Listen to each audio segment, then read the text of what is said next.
One of the things I'm most excited for is to not have to say goodbye and goodnight every night anymore.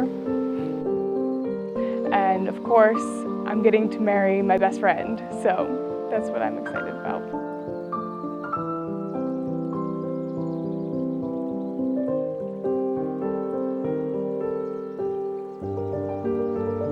You may now kiss your bride.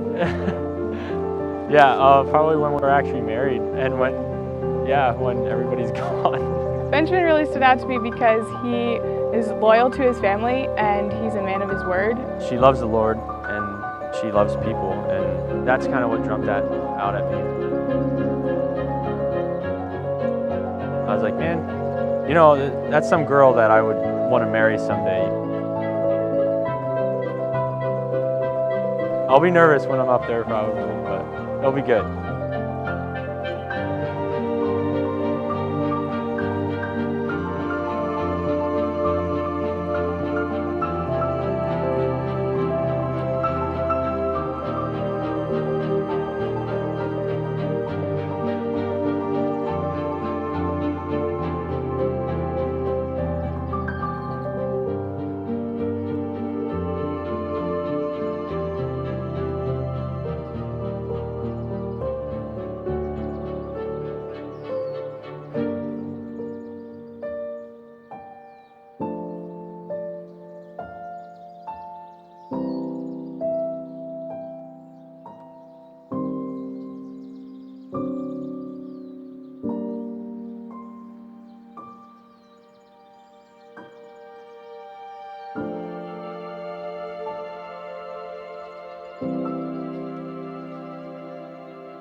Well, I've known Benjamin for quite a long time, so it's hard to pick a significant memory. I think one thing that definitely stands out to me was when I went to Alaska the first year, and he started writing me letters, and to me it felt like out of nowhere, but it was really thoughtful.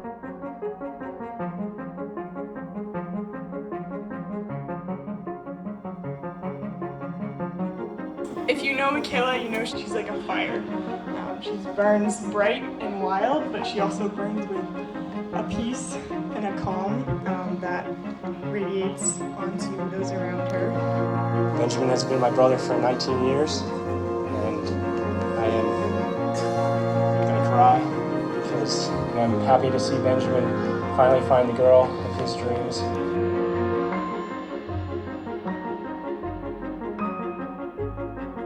Doing life together and ministry together is something I'm really looking forward to.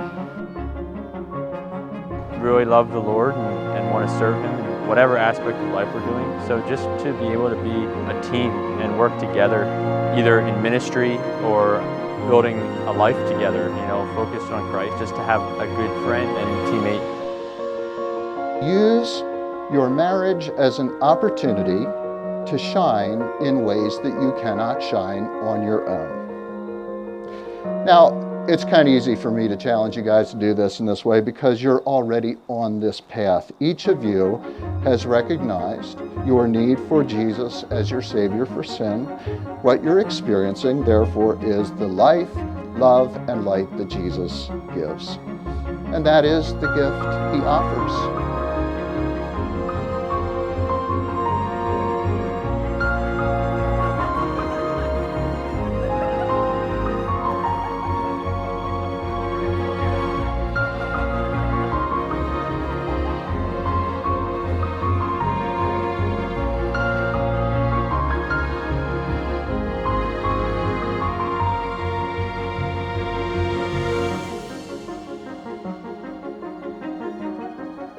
I now declare you to be husband and wife.